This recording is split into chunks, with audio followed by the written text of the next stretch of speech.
हे क्रियापदाचं स्वरूप आहे ते कसं असणार आहे? असतो या पद्धतीनं असेल.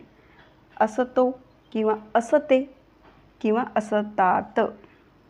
असतो, असते, असतात अशा पद्धतीनं रीती वर्तमान काळाचं जे क्रियापदाचं स्वरूप असतं ते या पद्धतीनं असतं.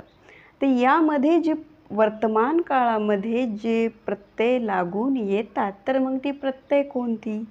तर यामध्ये ती, तो, ते, तात, आहे, पाहिजे अशा पद्धतीनं ही जी प्रत्यय आहेत ही मूळ धातूला लागून येतात आणि त्याचं वर्तमान क्रियापद बनवण्यासाठी त्याला मदत करतात. मग ही क्रियापदे दर्शविण्याचं काय काम आहे? तर ते दर्शवितात आत्ता.